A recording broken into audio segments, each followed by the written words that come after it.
A man is dead following a house fire at Huddersfield View in St. Mary. Reports are that shortly after 5 this morning, relatives noticed flames coming from a section of the house and alerted the Jamaica Fire Brigade. The deceased has been identified as 34-year-old Anthony Nelson, a construction worker of the parish. Sit down and talk to Randy. You run joke with Randy. Randy now, sometimes he have in ways in we cuss and go on, yes, but trust me, Randy a good youth and he come like me pitney, you know, like everybody knows it. As Randy wake up for me yard him a come. And that me wake up and come here, so Randy light himself in the house and burn up and dead. But Randy was a good boy, me not like. Something wrong with him, like you have a mental problem? Not really mental problem, you know, but me, yes, I get joke from the people. The cause of the fire is unknown. The police are investigating. Councillor for the Waterford Division, Dr. Fenley Douglas, is taking the St. Catherine Health Department to task for not properly informing the parish council about the new electronic food handlers program. At the recent municipal corporation meeting, Deputy Chief Public Health Inspector Denise Douglas reported that the new program allows applicants to have immediate access to their permits electronically effective June 15. But the announcement did not sit well with Dr. Douglas. Chairman, my concern is that it is the first I am hearing about it officially and seeing one from a constituent who sent it to me. Now, Chairman, we work closely with the Ministry of Health in terms of food handlers for hairdressers, barbers, butchers, etc.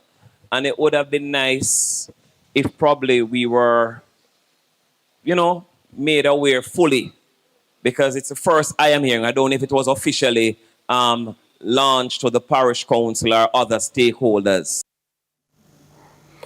Dr. Douglas argues the lack of communication from the health department has resulted in the delay of issuing permits. From the parish council standpoint, we would have issued our permit based on the fact that the person would have had your permit. We are not officially aware of this permit too. We don't know if there's any security features on the permit. We don't know. So people would just be coming with something new from the Ministry of Health. So I am asking if it is possible for us to know more about the features, more about how you get this, so we can ventilate this to our applicants who are applying for our permit on this side that goes with yours.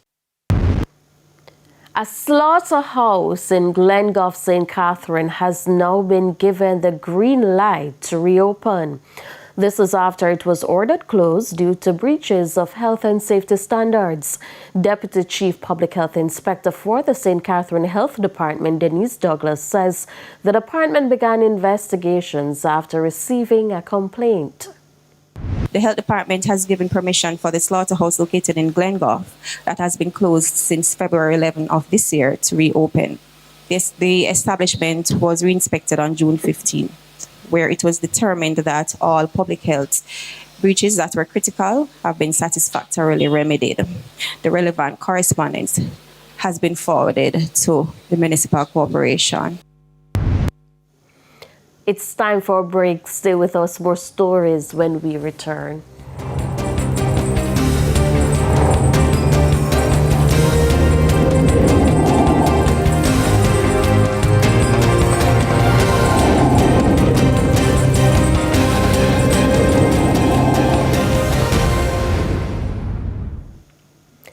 Welcome back to the Midday News. It's now time for the Business Minute.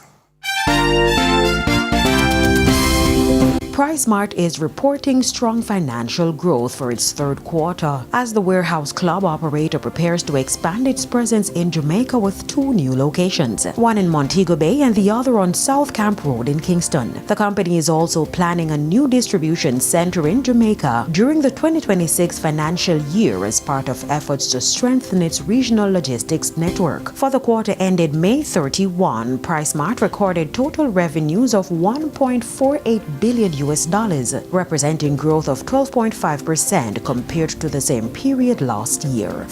Further afield, oil prices are on the rise again. Brent crude, the international benchmark, rose nearly 4% to $79 a barrel. U.S. crude also jumped more than 3% to nearly $74 a barrel. Prices rose after the United States resumed airstrikes on Iran, and Iran responded with its own attacks against Gulf countries that house U.S. military facilities. Gas prices also may soon rise. On Sunday, AAA reports the average price for gas was $3.87 a gallon. That's a 30% increase since the United States and Israel first attacked Iran last February. But it is significantly down from the high of $4.56 a gallon reached on Memorial Day. And that's it for the Business Minute. I am Carrie Ann Simpson.